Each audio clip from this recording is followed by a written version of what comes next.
The smell of fresh coffee and pancakes filled the air at Bluebird Diner as Lily wiped down the counter for the third time that morning.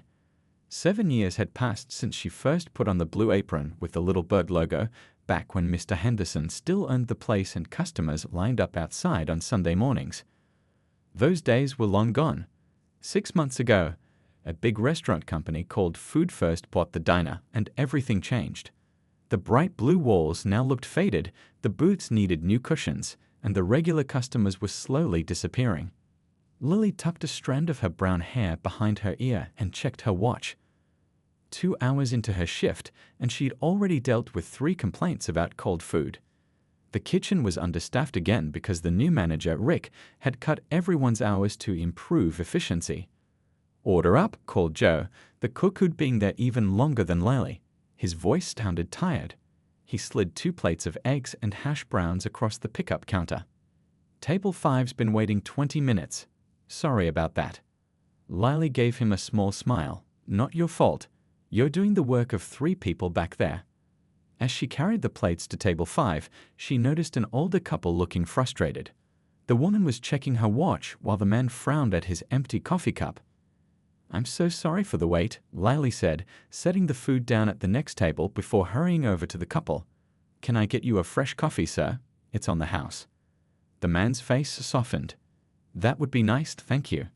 When Lily returned with the coffee pot, the woman asked, "What happened to this place? We've been coming here for 15 years, but lately—" "New management," Lily said quietly, filling both their cups. "They're still figuring things out." What she didn't say was how Rick had replaced the local suppliers with cheaper options, how he'd cut the staff nearly in half, or how he kept the thermostat at 68 degrees even during the coldest days to save on heating bills. She didn't mention how he yelled at the teenage busboy yesterday for using too many cleaning supplies. "Well, you're still here, and that counts for something," the woman said, patting Lily's hand. "You're the reason we keep coming back." Those words warmed Lily's heart more than the woman could know. She needed this job. Her younger sister Abby was in her 2nd year of nursing school, and Lily had promised their mom before she passed that she'd make sure Abby finished her education. Between rent, utilities, and helping with Abby's textbooks, every dollar of Lily's paycheck and tips was carefully planned. The bell above the door jingled, and Lily turned to see a thin man in a worn gray suit take a seat in her section. He placed a leather briefcase carefully on the table and glanced around the diner with observant eyes. "Be right with you," Lily called, rushing to deliver the food order that had finally come up for another table. When she made it to the man's table, he ordered just black coffee and toast.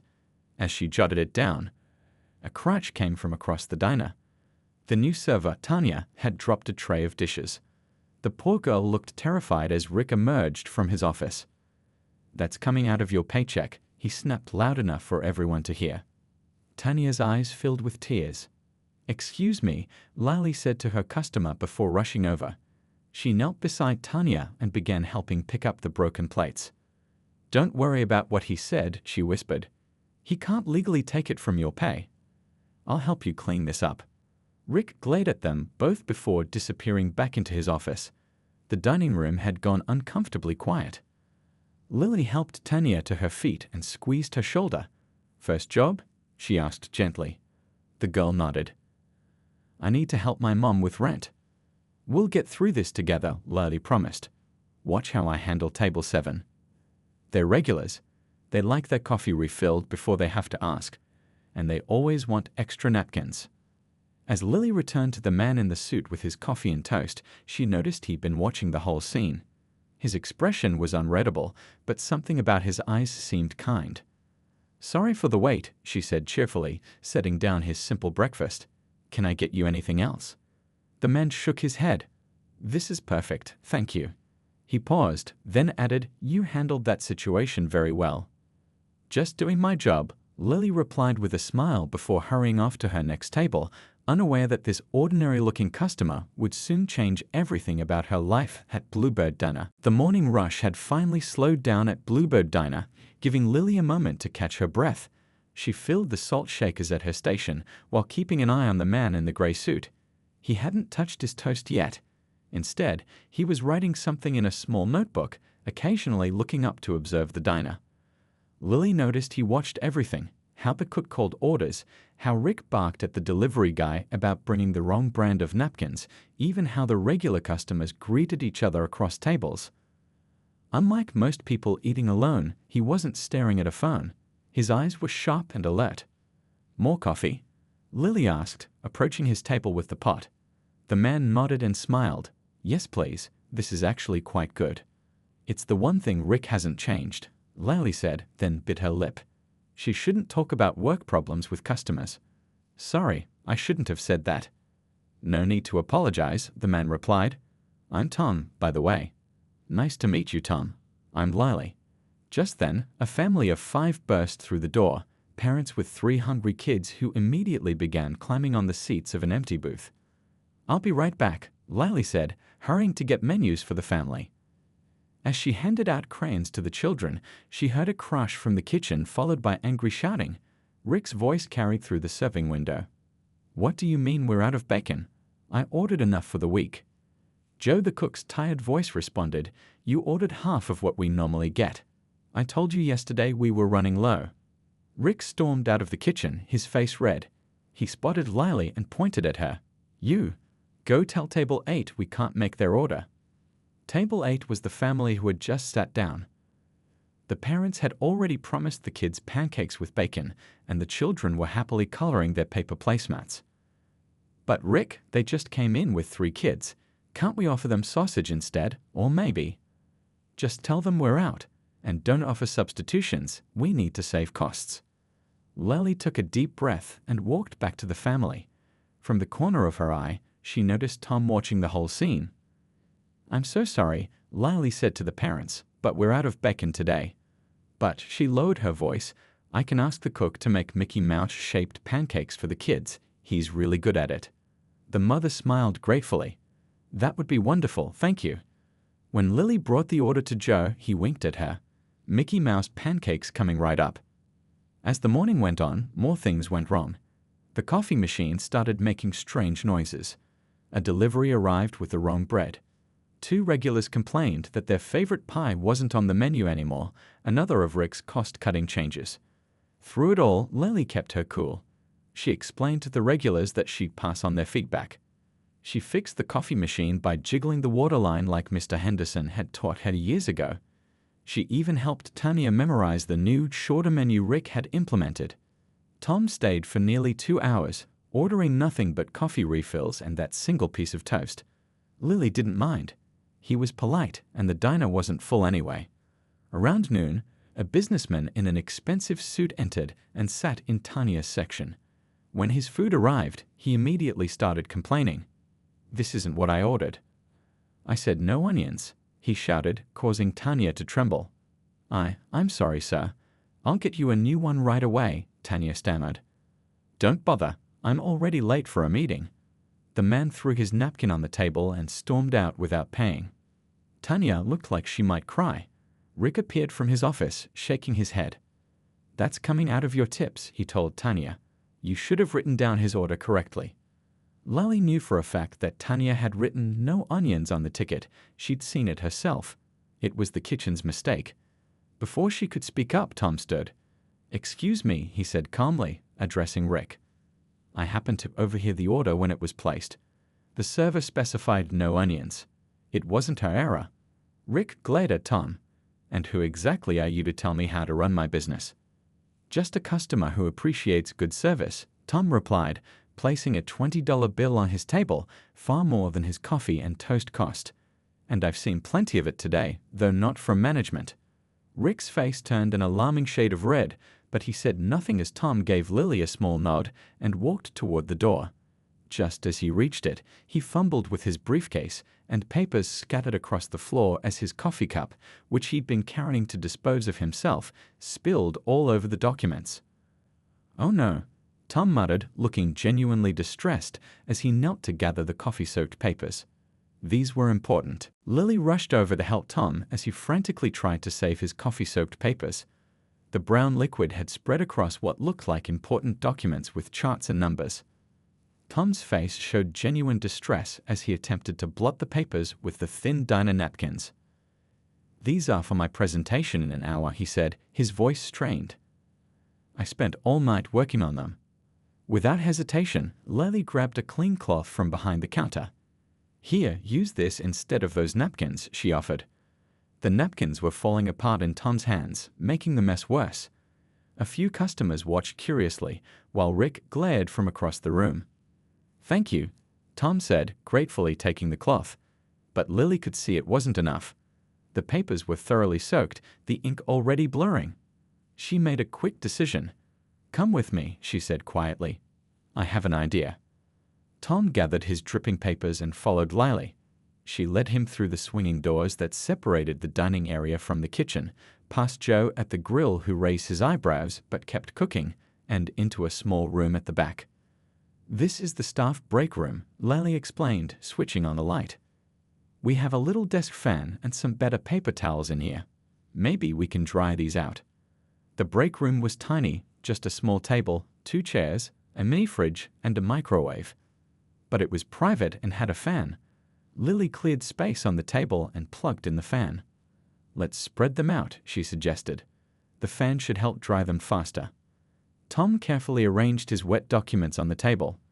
"This is very kind of you," he said, his brow furrowed with concern. "I don't want to get you in trouble." Lily smiled. "Don't worry about it. We're supposed to help customers, right?" As they worked to save the documents, Tom explained they were financial reports for a business meeting. "I was reviewing the numbers for this restaurant chain I'm consulting for," he said, carefully blotting a page with a paper towel. "If I don't have these ready, it could mean some major changes for a lot of people." Lily nodded sympathetically. "I know about major changes. This place has seen plenty since the new company bought it." "Tell me more about that," Tom said, his eyes showing genuine interest. Maybe it was his kind face, or maybe Lily just needed to talk to someone who would listen, but she found herself opening up about the diner. Mr. Henderson, the previous owner, treated this place like his home. He knew every customer by name. The food was made from scratch. People came here not just to eat, but to feel like they belonged somewhere. She helped Tom arrange another document under the fan. Now it's all about cutting costs. Cheaper ingredients, fewer staff, no repairs on anything unless it's completely broken. The regulars notice. They keep asking when things will go back to normal. I don't have the heart to tell them this might be the new normal. Tom listened intently. "And you've stayed through all this?" Lily shrugged. "I need the job. My sister is in nursing school, and I promised my mom before she passed that I'd make sure my sister graduates. Besides, I care about this place. I care about the people who eat here." Just as the papers were starting to dry, the break room door banged open. Rick stood in the doorway, his face twisted with anger. "What is going on here?" he demanded. "This area is for staff only." "I was just helping," Lily began, but Rick cut her off. "You brought a customer into the staff area? Do you know how many rules that breaks?" Tom stepped forward. "It was my fault.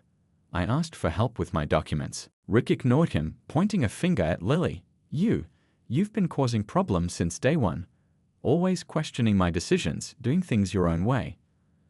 "I was just trying to provide good customer service," Lily said, standing her ground. "Good customer service?" Rick's voice rose. "Good customer service is following the rules and keeping costs down. Good customer service is not wasting resources on one customer when we have a dining room full of people." The dining room was actually half empty, but Lily didn't point this out. "And now I find you in here, using company electricity, company time, and company resources for one person." Rick continued. "That's it. I've had enough." A cold feeling spread through Lily's chest. She knew what was coming. "You're fired," Rick spat out. "Clean out your locker and turn in your apron. Now." "You can't do that," Tom protested. "She was helping me." "I can and I am," Rick said, finally acknowledging Tom. "And sir, with all due respect, you need to return to the dining area or leave." Lily felt numb as she untied her apron. 7 years at the diner, gone in an instant. How would she help her sister now? How would she pay rent next month? "I'm sorry," she said quietly to Tom as she folded her apron. "I hope your papers dry okay." Tom looked furious but controlled himself. "Don't apologize. This isn't your fault." Rick held the door open impatiently. Your final check will be mailed. Don't expect a reference. As Lily walked up her locker, she could hear whispers from the kitchen staff who had overheard everything. Joe gave her a sympathetic look from the grill. Tanya had tears in her eyes. 15 minutes later, Lily stepped out the back door of Bluebird Diner for what she thought was the last time. The afternoon sun felt too bright for such a dark moment. She had no idea what to do next. Lily, wait. She turned to see Tom hurrying toward her, his semi-dried papers clutched in one hand, his briefcase in the other. There was something different about his expression now, a determination that hadn't been there before. I need to talk to you, he said, catching up to her. There's something important you should know. Lily turned to face Tom in the parking lot, brushing away a tear she hadn't meant to let fall. The last thing she needed was for a customer to see her cry. I appreciate you coming out here, she said, trying to keep her voice steady, but you don't have to worry about me. I'll be fine. Tom looked at her intently. I think we need to talk. Could we sit down for a moment? He gestured toward a bench near the bus stop. Lily hesitated. She really just wanted to go home, crawl into bed, and figure out her next move. But something in Tom's expression made her nod and follow him to the bench. They sat down, and Tom placed his briefcase between them. The coffee-stained papers were tucked safely inside now. First, I want to thank you for trying to save my documents, Tom began. That was beyond kind, especially considering what happened as a result. Lily shrugged. It's what anyone would do. No, Tom said firmly. It's not what anyone would do. And that's exactly the point. He took a deep breath and reached into his inner jacket pocket, pulling out a business card. He handed it to Lily. She read it and her eyes widened. The card said, Thomas Wilson, Chief Executive Officer, Food First Restaurant Group, the very company that had bought Bluebird Diner 6 months ago. You're? Lily couldn't finish the sentence. Her mind was racing. Yes, Tom nodded. I'm the CEO of the company that owns Bluebird Diner now. I wasn't completely honest with you earlier. These weren't just any financial reports. He patted his briefcase. They're reports about all our diners, including this one. Lily felt like the ground beneath her had shifted. So you were checking up on us? Like one of those TV shows? Tom smiled slightly. Something like that. When we buy a restaurant, we usually see improvements within the first few months. But with Bluebird, customer complaints have gone up and profits have gone down. I needed to see firsthand what was happening. And now you have, Lily said, anger beginning to replace her shock. You saw how Rick treats the staff. You saw how he cuts corners. And you saw him fire me for helping you. I did, Tom agreed. I saw all of that. But I saw something else too. I saw how you treat customers like family. I saw how you fixed the coffee machine without being asked. I saw how you helped that new server and stood up for her. I saw you putting heart into a place that's starting to lose its soul. Lily didn't know what to say. She looked down at her hands. Can I tell you why I bought Bluebird Diner? Tom asked. Lily nodded, still trying to process everything. I grew up in a small town not too far from here, Tom explained. My mom was a single parent working 2 jobs. Sometimes she'd take me to a diner like this one on her day off. It was the only time we could afford to eat out. He looked at the Bluebird's faded sign. The waitress at that diner always gave me extra whipped cream on my hot chocolate. No charge. She remembered my name every time. When I started my restaurant group, I promised myself we'd never lose that feeling in our diners. But somewhere along the way, with Rick and managers like him, that's exactly what happened. Lily thought about all the little extra things she did for customers, the Mickey Mouse pancakes for kids, remembering that Mrs. Chen liked extra lemons with her tea, keeping decaf ready because Mr. Wilson always came in at 3 p.m. and couldn't have regular coffee anymore. I didn't buy these diners to cut costs until there was nothing special left, Tom continued. I bought them to preserve what makes them special while making them sustainable. A slight breeze rustled the leaves of the tree shading their bench. A moment of silence passed between them. So what happens now? Lily finally asked. Are you going to fire Rick? Rick has already been let go, Tom said firmly. I made a phone call while you were cleaning out your locker. The regional manager is on his way to handle things temporarily. Lily felt a small bit of satisfaction at that, but it didn't change her situation. Well, good luck finding someone who cares about that place as much as I did. Tom smiled. Actually, that's why I followed you out here. I don't want to find someone else. He turned to face her fully. Lily, I've seen enough today to know that you understand what Bluebird Diner is supposed to be. You care about the customers, you care about the staff, and you know how to solve problems. I'd like to offer you the position of manager. Lily stared at him in disbelief. Manager? Me? But I've never managed a restaurant before. You've been practically running that place already from what I've seen, Tom replied. The difference is now you'd have the authority to make real changes. Bring back the local suppliers if they made better food. Schedule enough staff so everyone can do their job properly. Make the diner a place where people want to eat and work again. Lily's mind was spinning. Just 15 minutes ago, she'd been fired. Now she was being offered a management position by the CEO himself. I don't know what to say, she admitted. Say you'll think about it, Tom suggested, standing up. The regional manager will be here until tomorrow. If you decide to accept, come back in the morning and he'll get you started. Full benefits, better salary, and my personal phone number if you ever need anything. He handed her another card with a cell phone number written on the back. What if I mess up? Lily asked, her voice small. Tom's eyes were kind. Everyone makes mistakes, but I trust your instincts about what that diner needs. You've seen it at its best and at its worst. Who better to bring it back? As Tom walked away toward his car, Lily sat on the bench, still holding both business cards. Through the diner's windows, she could see Tanya looking lost as she tried to handle too many tables by herself.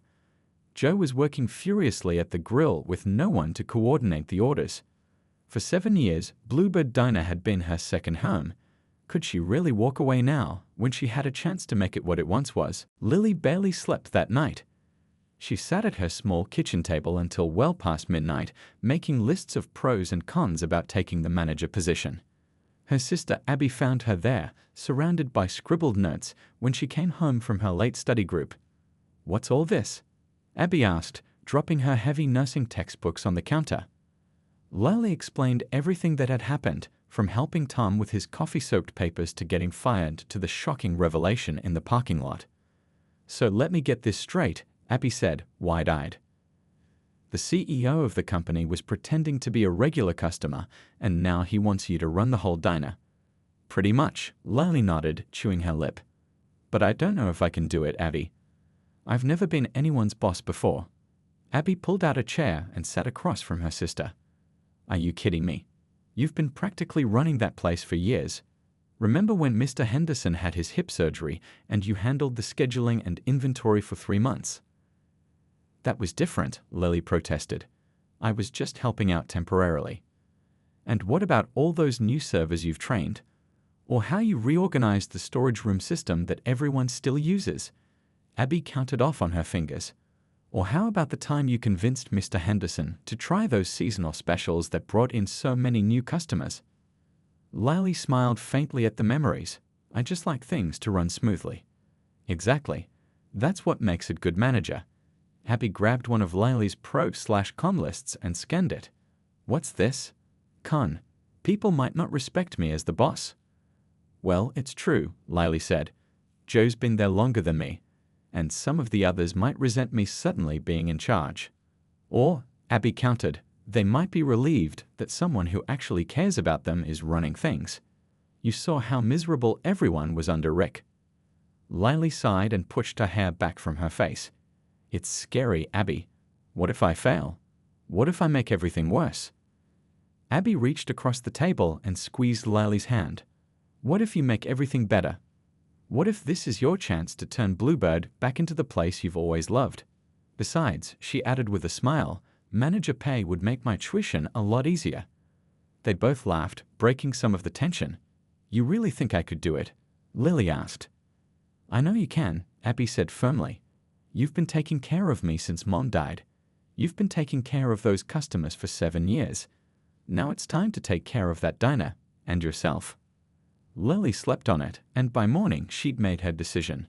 When she walked into Bluebird Diner at 8 a.m., she was wearing her best blouse and the only pair of dress pants she owned. The regional manager, a tall man named Pete, was behind the counter talking to the staff. His company badge gleamed on his lapel. The mood seemed tense. Joe spotted her first. "Lily, what are you doing here? We heard what happened yesterday." Before she could answer, Tanya rushed over and hugged her. "We've been lost without you. The dinner shift was a disaster." Pete looked up, noticing the commotion. "You must be Lily," he said, approaching with his hand extended. "Tom called me last night. He said you might be coming in this morning." Lily shook his hand. "I've made my decision. I'd like to accept the position." A murmur went through the small gathering of staff. Joe's eyebrows shot up in surprise. "Position? What position?" he asked. Pete smiled. "Everyone, I'd like you to meet your new manager." There was a moment of stunned silence, then Joe started clapping. The others joined in, with Tanya actually cheering. Lily felt her cheeks grow warm. "All right, let's not make a fuss," she said, but she was smiling. "I've got some paperwork for you to fill out," Pete said, "and I'll be here for the next few days to help with the transition." But Tom was very clear. "This is your diner to run now." The morning was a whirlwind of paperwork, system passwords, and explanations of reports she'd need to complete. By lunchtime, Pete had given her a set of keys, including one to the office that had been Rick's until yesterday. "Take some time to settle in," Pete suggested. "Think about any changes you want to make. We can discuss them tomorrow." Left alone in the small office, Lily sat in the chair that was now hers and looked around. The desk was cleared of Rick's things, leaving just a computer, a phone, and a stack of employee files. On top was a handwritten note. "Lily, I believe in you. This diner needs your heart and your head. Don't be afraid to make it yours again. Tom." Lily took a deep breath and opened the top drawer of the desk. Inside were all of Rick's cost-cutting directives and the new limited menu he'd implemented. She pulled them out and dropped them in the recycling bin. Then she opened a fresh document on the computer and typed, "Bluebird Diner Restoration Plan." For the next hour, she listed everything she wanted to bring back: the local supplier for fresh bread, the extended breakfast hours on weekends, the homemade pies that customers had loved for years. She drafted a new schedule with adequate staffing and fair hours. She made notes about repairs needed, from the flickering light in the bathroom to the booth cushions that desperately needed replacing. When she finally emerged from the office, the lunch rush was in full swing. Without even thinking, she grabbed an apron and jumped in to help, refilling coffee cups and delivering orders. "Boss, you don't have to do that anymore," Joe called from the kitchen. Lily smiled as she poured coffee for an elderly couple who'd been coming to Bluebird for decades. "I'm still me, Joe, and until we hire more staff, everyone pitches in, including the manager." The elderly woman patted Lily's hand. "We heard what happened, dear. That awful man is gone, and you're in charge now." "That's right, Mrs. Baker," Lily confirmed. "Well, it's about time something good happened around here," Mr. Baker said. "Maybe now we can get our apple pie back on the menu." Lily winked at him. "It's already on my list for tomorrow." The next 2 weeks flew by in a blur of activity. Lily arrived each morning before sunrise, often finding Joe already there, eager to help with her changes. The first week was all about undoing Rick's damage. Lily called their old local bakery and arranged to get fresh bread delivered again instead of the frozen loaves Rick had switched to. She rehired 2 servers who had quit under Rick's management, including an older woman named Betty who had worked at Bluebird for over a decade. "Never thought I'd be back," Betty said as Lily handed her a freshly ordered blue apron with the diner's bird logo. "But when I heard you were running things now, I couldn't stay away." Lily smiled. "We've missed you. The regulars keep asking about your famous pancake flip." The kitchen staff cheered when Lily tacked up the restored menu, complete with all the customer favorites Rick had eliminated. Joe actually hugged her when she told him they were going back to the premium coffee blend. "Now that's what I'm talking about," he said, grinning. "Real food made with real ingredients." Not everything went smoothly, though. The supply costs were definitely higher than what Rick had been spending. Each night, Lily pored over the budget numbers, trying to make everything work without cutting corners on quality. Some nights she stayed until midnight, surrounded by spreadsheets and invoices. On one such night, her phone rang. It was Tom. "Just checking in," he said when she answered. "Pete tells me you're making quite a few changes already." Lily's stomach tightened. Is that a problem? Not at all, Tom replied. That's why I hired you. But he also mentioned you might be worried about the initial cost increases. Lily sighed, looking at the numbers on her desk. The better ingredients do cost more, she admitted. And I've added more staff hours to improve service. I'm trying to find the balance. Balance is good, Tom said. But remember what I told you. I didn't buy these diners just to squeeze every penny out of them. I bought them because they matter to their communities. Focus on making Bluebird special again. If you build it back right, the customers will come and the numbers will follow. His confidence helped ease her worries, at least for that night. By the third week, word had spread about the changes at Bluebird. Regular customers who had stopped coming returned to try the restored menu. New faces appeared too, curious about the diner everyone in town was talking about. One busy Saturday morning, Lily was helping serve during the breakfast rush when the bell above the door jingled. She looked up to see a food critic from the local newspaper walk in. Her heart skipped a beat. The same critic had written a scathing review of Bluebird 6 months earlier, shortly after Rick took over. Table for one? Lily asked, trying to keep her voice steady as she grabbed a menu. The critic nodded, studying her. You look familiar. I was a server here when you came in last time, Lily explained, leading him to a booth by the window. Ah, he said, opening his menu. Things seem different now. They are, Lily replied simply. Enjoy your breakfast. She walked away, fighting the urge to run to the kitchen and warn Joe to make everything perfect. No, she decided. They would serve the critic exactly what they served everyone else, their best.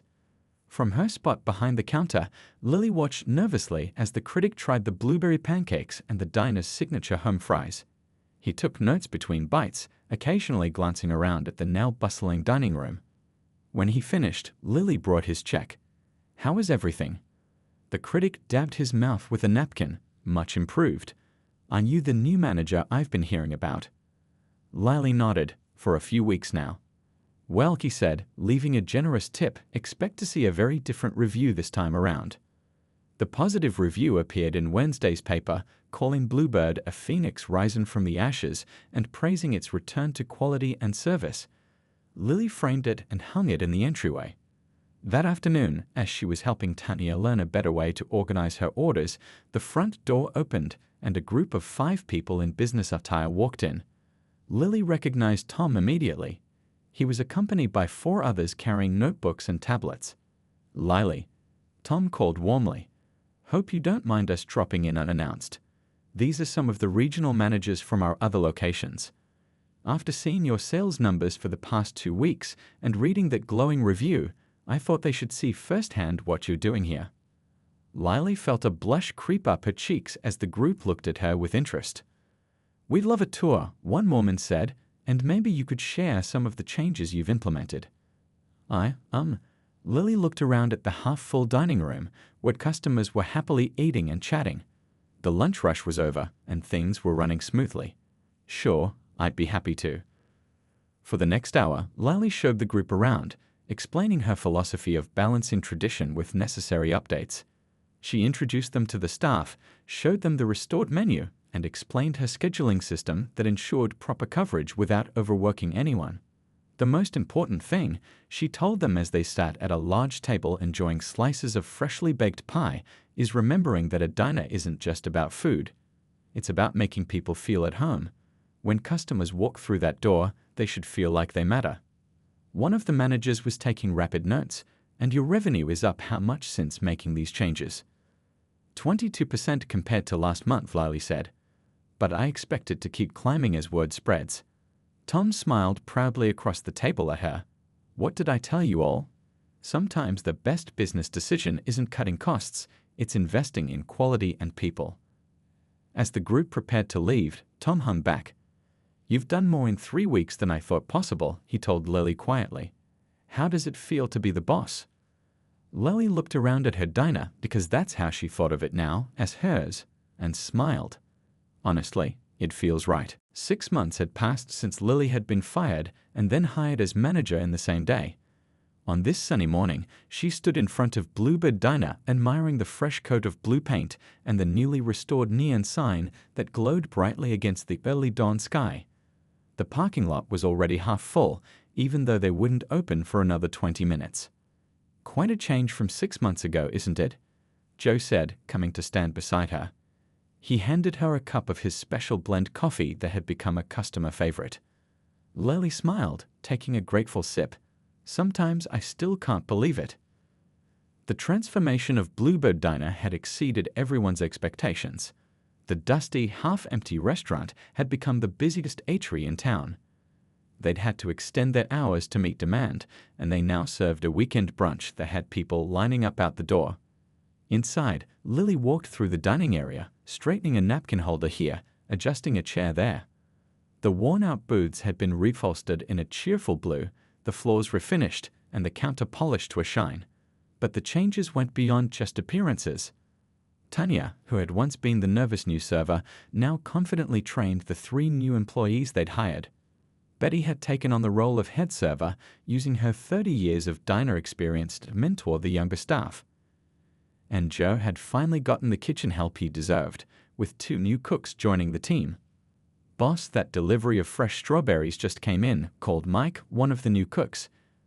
"They look amazing, perfect for the special today." "Great," Lily replied. "Let's make sure we post it on the specials board right away. The strawberry pancakes always sell out." At exactly 6 a.m., Lily unlocked the front door, and the waiting customers streamed in, greeting her by name. Mr. and Mrs. Baker headed straight for their usual booth by the window. "Morning, Lily," Mr. Baker called. "Got any of that apple pie left from yesterday?" Lily laughed. "For breakfast, Mr. Baker? What would your doctor say?" "He'd say I'm 82 years old and should enjoy my life," Mr. Baker replied with a wink. "One slice of apple pie coming right up," Lily said. "But I'm adding a side of fruit to it, and you can't stop me."